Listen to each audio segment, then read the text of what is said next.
Ockett, students and parents and families. It's nice to have all of you joining us this late afternoon. My name's Emily Kirkpatrick. I'm the principal. And Dr. Schrader is here also. And we are going to present our plans for January and hopefully answer quite a few of your questions that you have. But if you find as we're working our way through this presentation, if we have not answered something for you, please go ahead and write that down in the comment section, and Dr. Schrader will be fielding those questions. If there's something that we're not able to answer, then we will certainly find the answer to that and get back to you with that. So with that said, I am going to get us started. And hopefully our technology will cooperate with us. So I first want to start off by thanking with some thank yous and some huge appreciations to all of the Molly Ockett staff who have worked tirelessly putting together this January program for all of our students who are returning both in person and remote. It was a huge undertaking and something that we've never experienced before. So just wanted to get those appreciations out there. With that being said, these are our plans for January.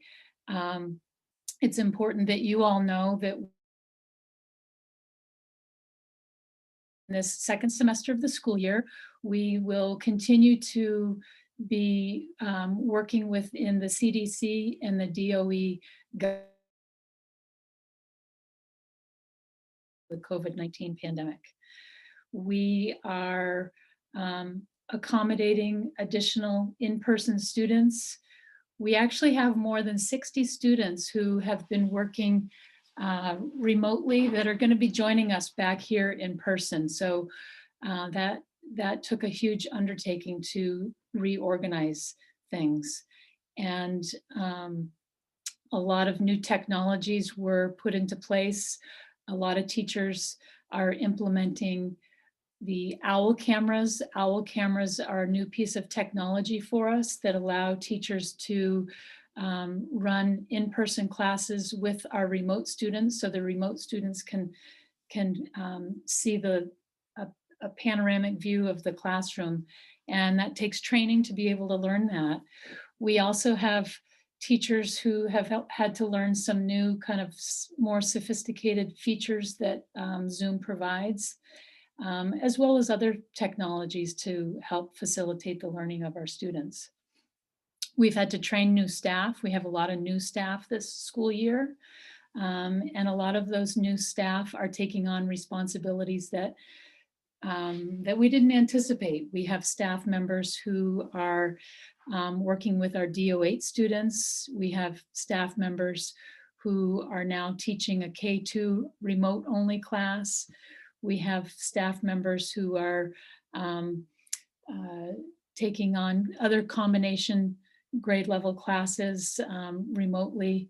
And there's just a plethora of other new responsibilities that people are taking on in the long term, but also just at a day-to-day basis. People are being very flexible in helping make sure that all of our systems are up and running for our students. We've had to repurpose a lot of our facilities here. If you were to walk into our gymnasium, it does not look like a gymnasium. Half of it's being used for storage for a lot of our materials and furniture that we're just not able to have in our classrooms, and our custodians were a huge help with that. We've also had to do some reallocating of some funding. We've got a squad of COVID support staff that are here every day, and without their help, it would be tough to carry out all that we're doing. So we want to appreciate them as well. We've also had to adapt all of our schedules and our curriculum for our K through 8 to be able to address the needs of more than 550 students that we're serving each day. I also wanted to take this time. I see one of the folks in our audience tonight is Allison Moore. Allison Moore this year is, she's a returning staff, but she's a new member of our new care team. Her role is a family liaison, and in that role, she works to allocate resources for many of our families who have a variety of needs. So I just wanted to introduce you to her, if you're able to scroll through all of our folks who are here and see her. So with that being said, January, this week, our teachers are here in school this week, Monday, Tuesday, and Wednesday. They are getting everything up and ready to start with your kids on Thursday, January 7th. School starts at 8:30. We'll be having all of our K through 8 students, both in person and remote, return to school on January 7th at 8:30. We start our morning announcements at approximately 8:25, and that's an opportunity for all of our students to hear important information, things like schedule changes, lunch menus, weather reports, and we also do the Pledge of Allegiance every day and have a moment of silence. We also, this slide is talking about our safety guidelines, and the next few slides are addressing safety guidelines. We've got a self-screening slide here to talk about. All of our students and employees who come to school each day must complete a self-screening. The parents can use the link that's on the district website under the COVID-19 tab, and we ask them to report symptoms or suspected exposure to on that document. When your kids arrive here in person, if they have symptoms, they will be, you'll be contacted by the nurse and they'll be sent home immediately. The self-assessment questions are below, things such as, have I been out of the state in the last 14 days with the exception of going to New Hampshire, Vermont? Have I had a loss of taste or smell? Do I have a shortness of breath? Are you feeling feverish with a temperature above 100.4? A cough or sore throat, or do you just feel unwell today? Those are things that you should be checking with your kids who are returning to in-person school. And if there's yes to any of those, then that screening should be filled out. This next slide is talking about masks.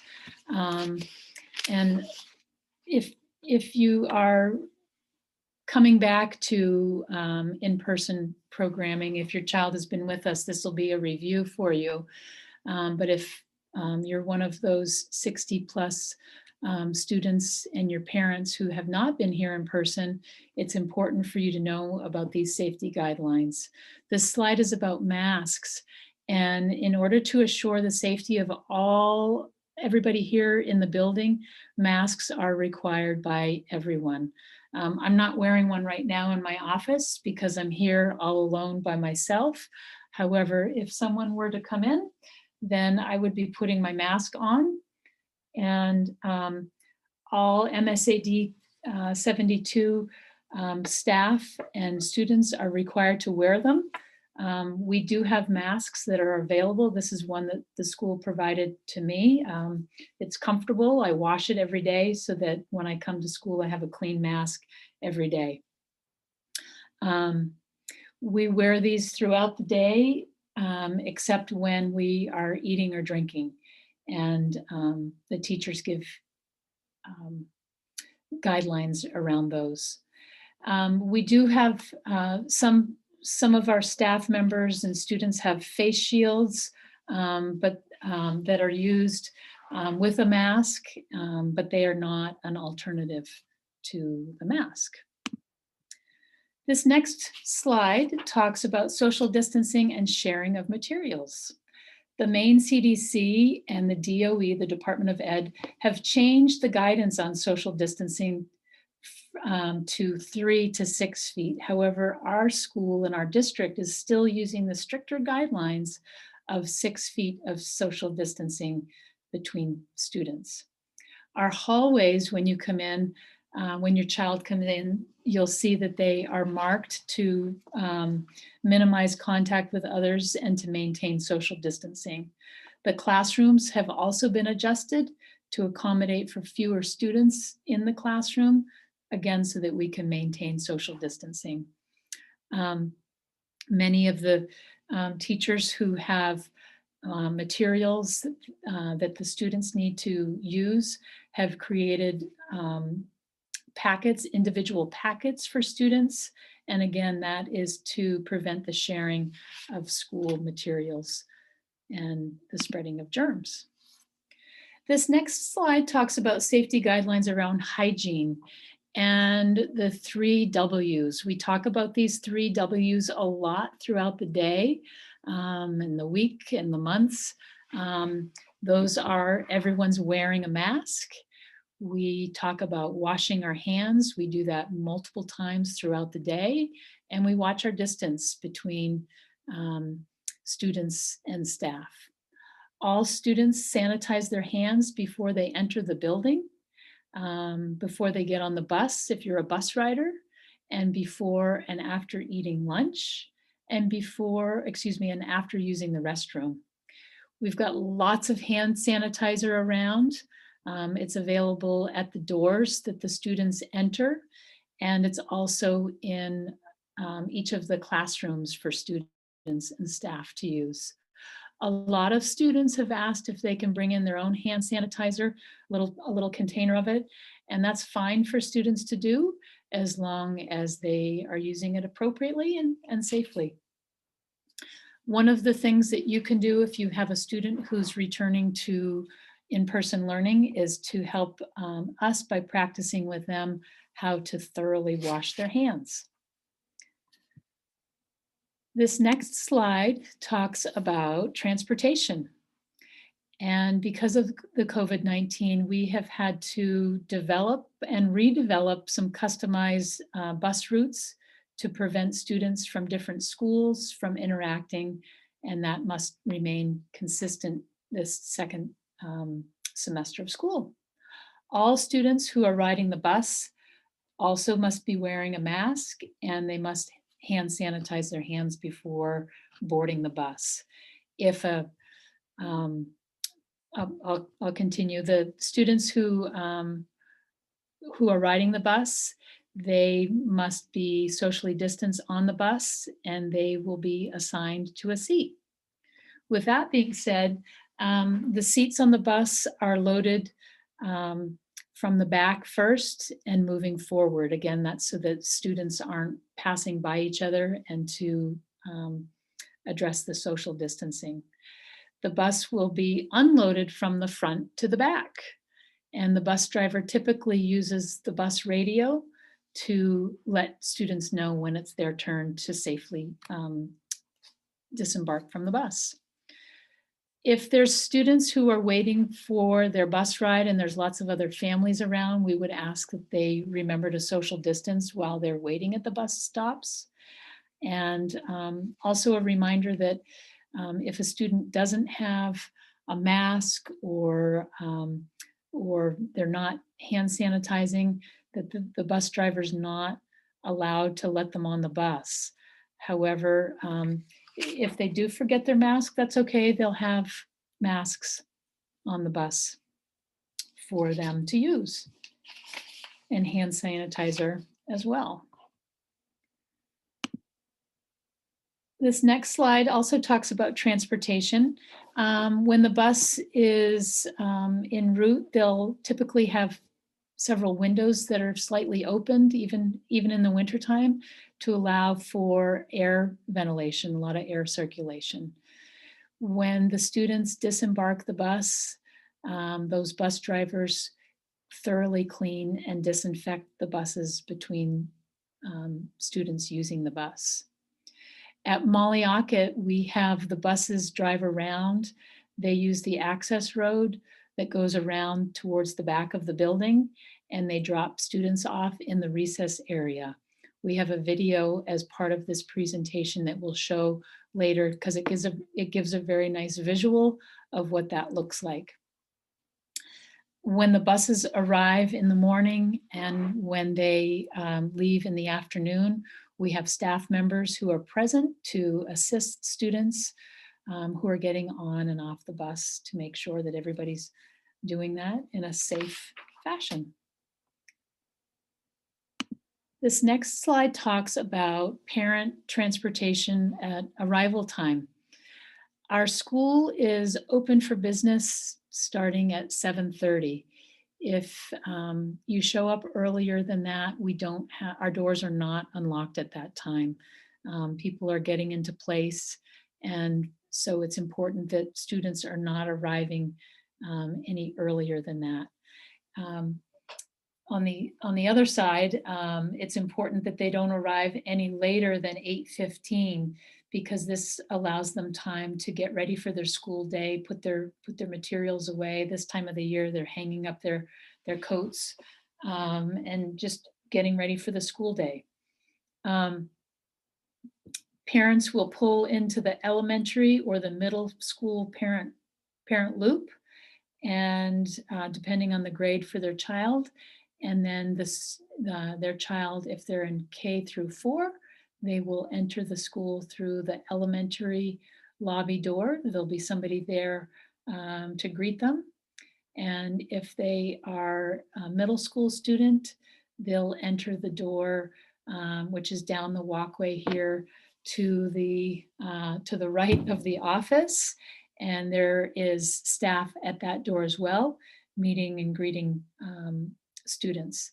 There's a staff member who, in addition to greeting students, they'll take their temperature when they come into the building, making sure that their temperature is lower than 100.4. And if everybody's feeling fine, they get some hand sanitizer and they proceed to their classroom. Typically, this past fall, we've had the breakfast cart right there when the student has sanitized their hands and had their temperature taken.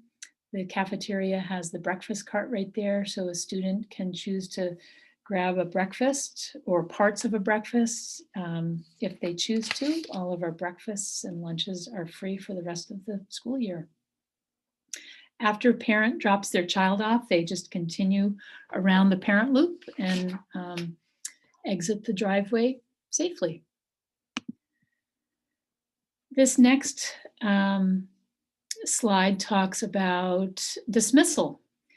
And our dismissal starts shortly after 2 o'clock. It starts with our walkers who are dismissed first, then our bus riders, and then our parent pickup. At dismissal, we provide our parents with signs with their child's last name to be put in the car window. And this helps our staff who's outside at parent pickup to identify which car belongs to which student. The kindergarten through 4th grade parents drive along the parent pickup loop and they pick up their child at the curb and then they drive off the school grounds.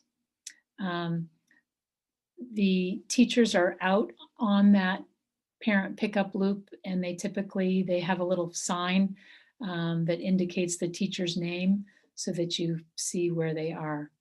The 5th through 8th grade parents will drive around the back of the building to pick up their kids.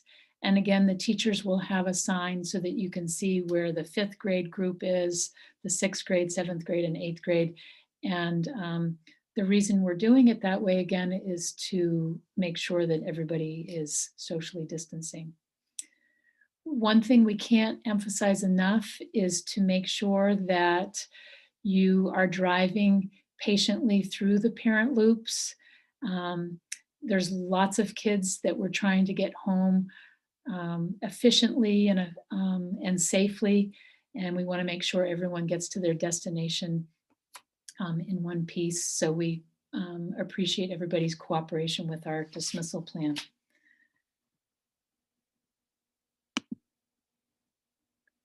This next one is a brief,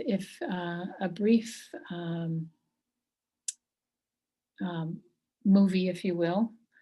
There's no popcorn provided, but this will give you a nice visual of what the parent pickup and drop-off loop looks like.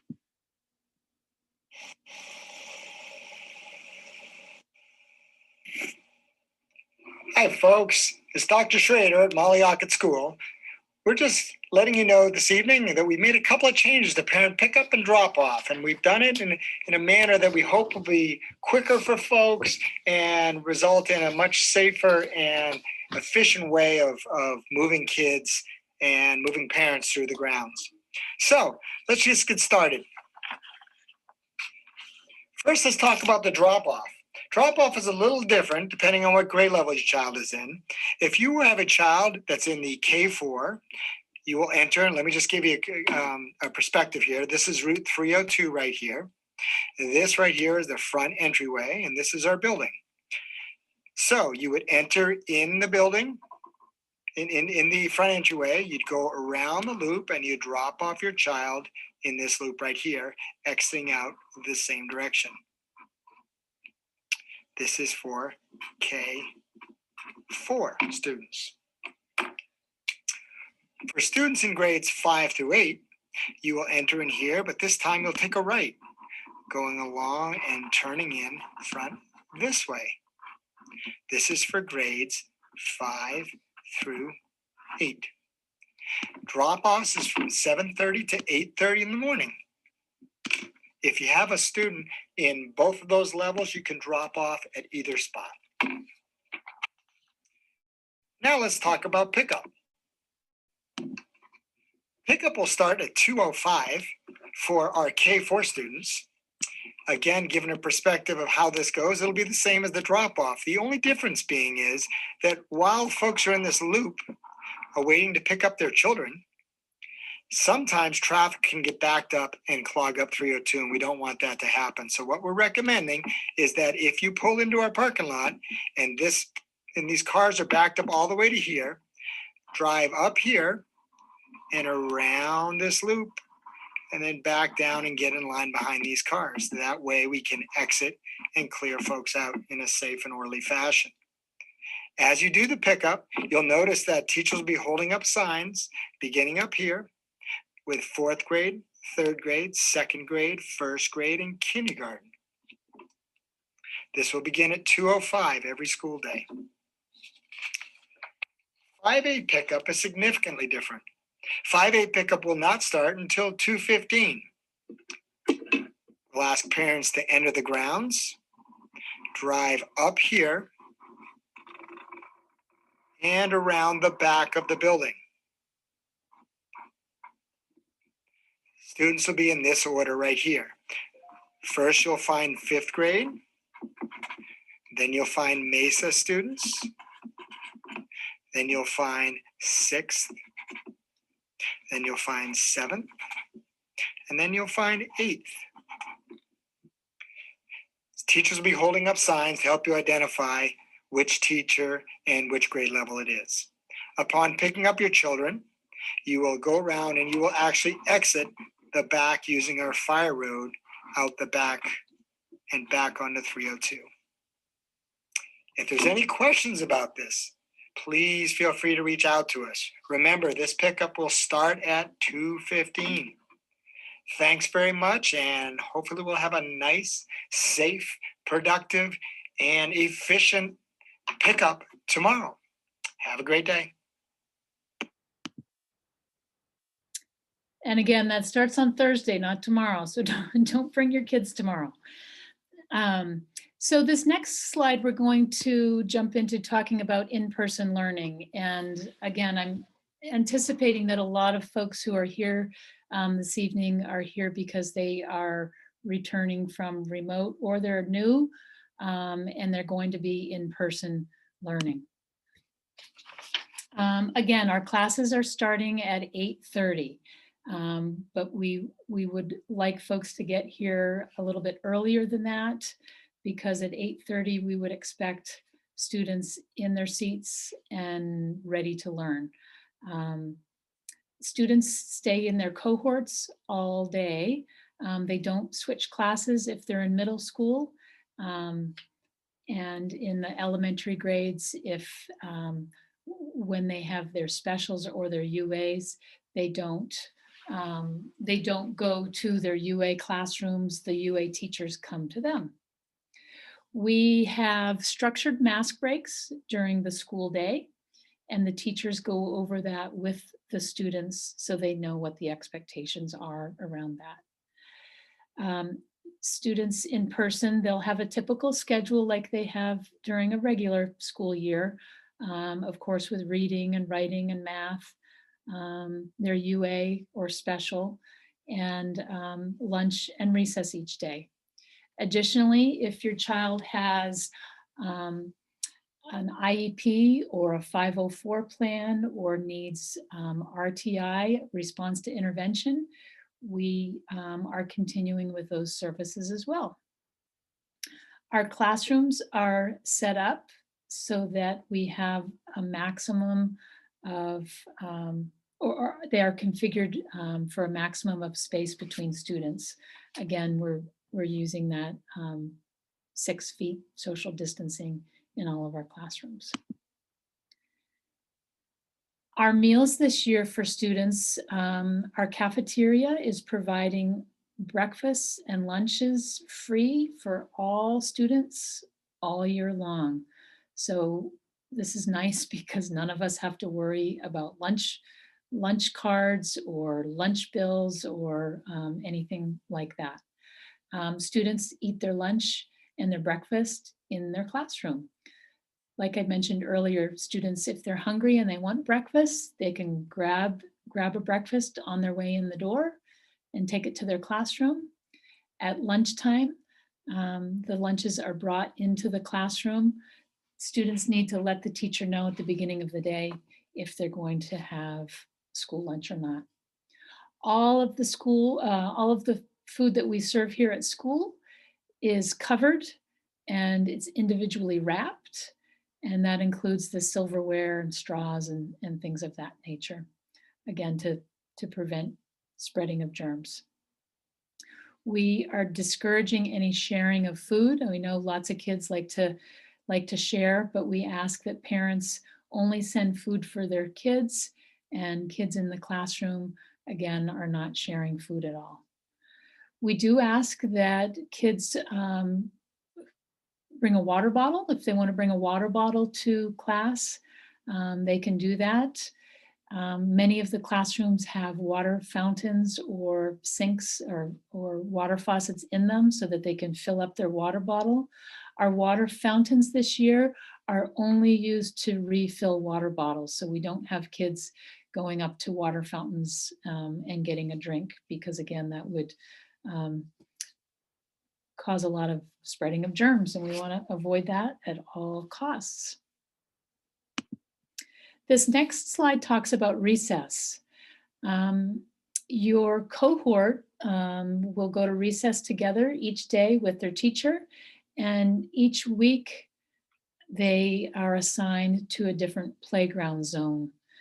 And students will be going outside each day with their teachers. I think I want to say if the temperature is above 10 degrees, we head on outside. So it's really important that kids are dressing warmly with hats and mittens and jackets and boots,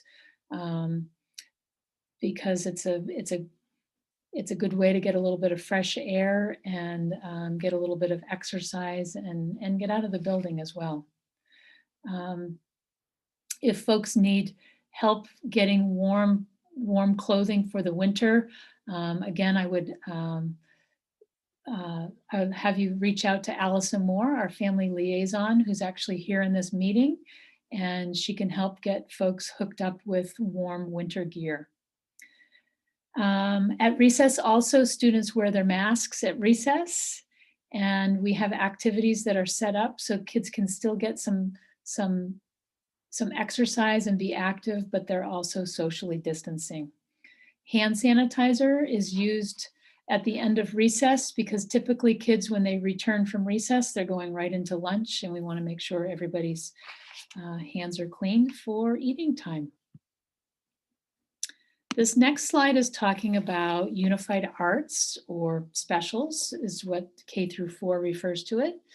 And our K4 students are going to continue with having either music or art or PE for this school year. And if you are a student in 5th through 8th grade, you will continue to have music, art, health, and PE. And those are rotating each quarter. So this next quarter, if you are in 8th grade, you're going to have art. Let's see if my memory served me well. If you're in 7th grade, you've got health this next quarter. If you are in 6th grade, you will have music. And if you're in 5th grade, you will have PE. But if I got that wrong and you're a student here, I bet you'll let me know if I got that wrong. So let's see, what else can I tell you about UAs? So our UA teachers, we're limiting the number of adults in our building this year, and to contact and having contact with students. So that's why we've set our UAs up the way they are this year. So far, this first semester, it's worked fairly well. This next slide talks about prevention measures. So those students who are returning in person should make sure that they are only bringing essential items for school each day. They will not have lockers. We're not able to use our lockers this year. So anything that you is housed right at your desk. So if you are a middle school student, your coat is going to be hung on the back of your chair. Teachers provide some, of course, there's a desk for you where you can put your books and pencils and papers and things like that into. Again, the teachers provide all that. At the elementary level, in K through 4, we are using the cubbies that are in the classroom, and access to the cubbies are done with social distancing measures in place.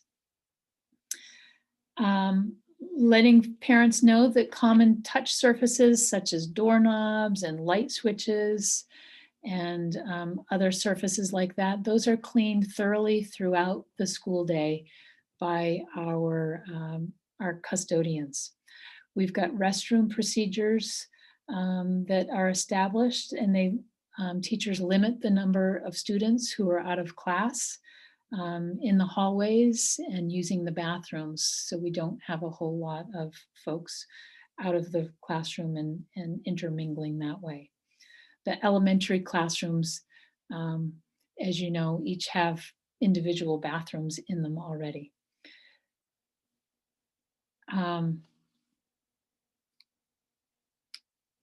This last bullet just talks about each student's belongings will be separated from others, again, just to prevent the spreading of germs.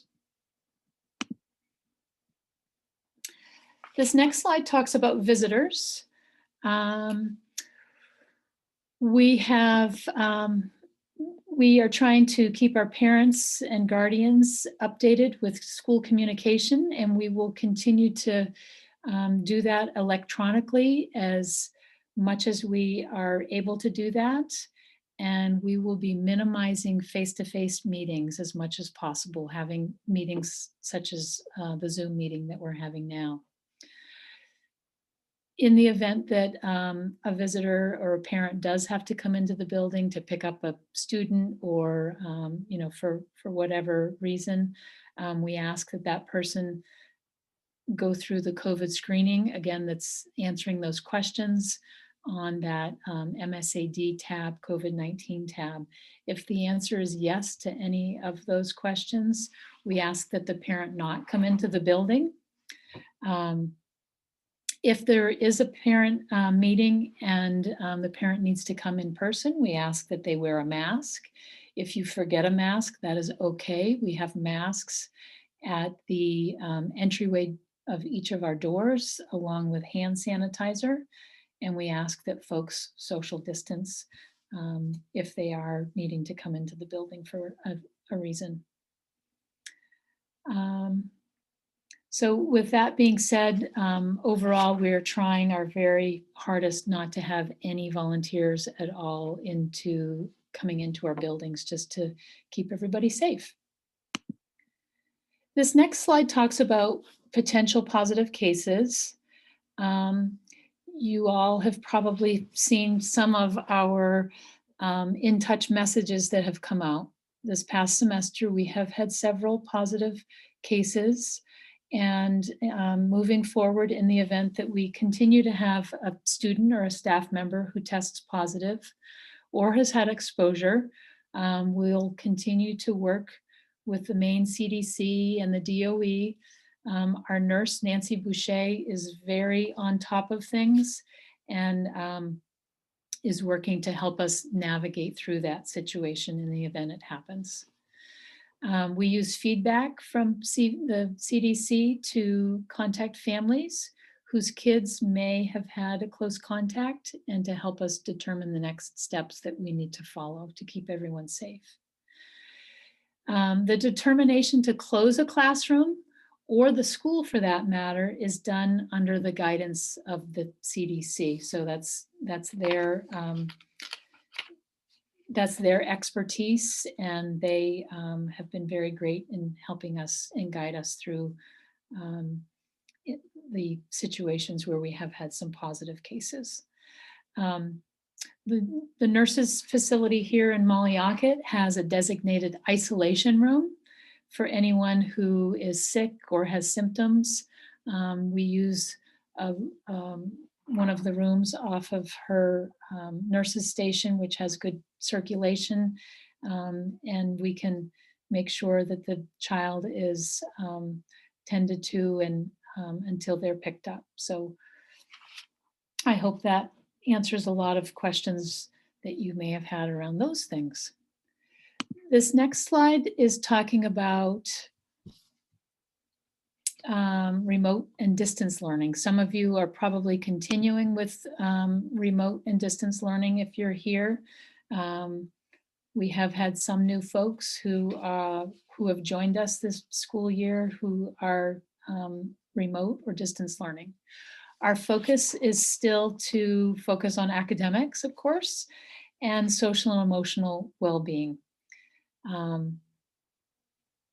The workplace for your child while they are doing schoolwork in your home, it's really important that you work with them to establish a quiet place in the home that's free of distractions, a place where they can kind of set up a home office, kind of create their own space so that when they are on with their teacher learning remotely, they can really focus and engage.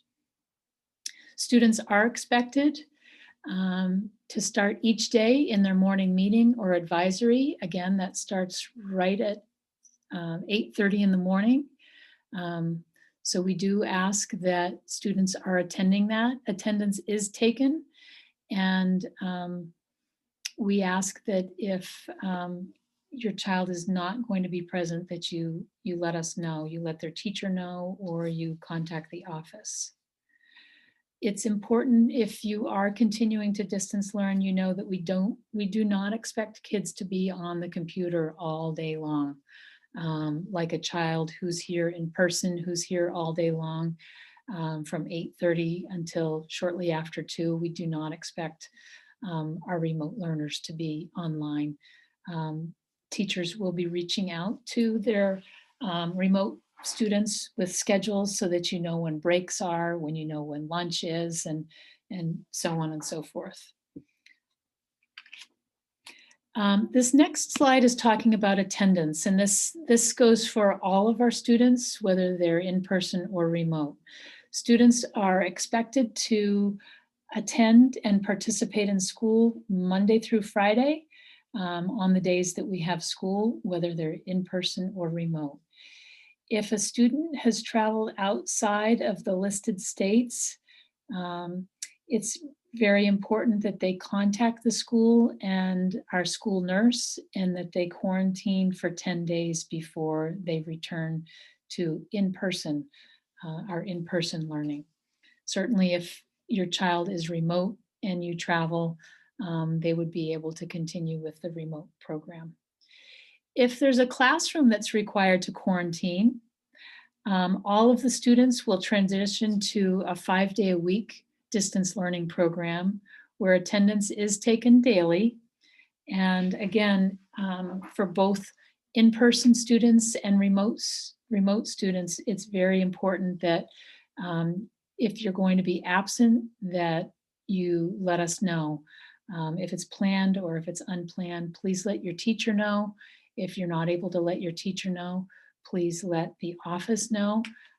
We are required to take attendance on a daily basis.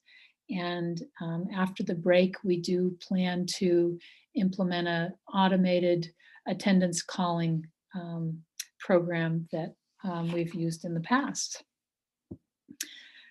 I think that's going to do it for today. If you need more information, I would encourage you to visit our district website where there are some COVID-19 documents that are available.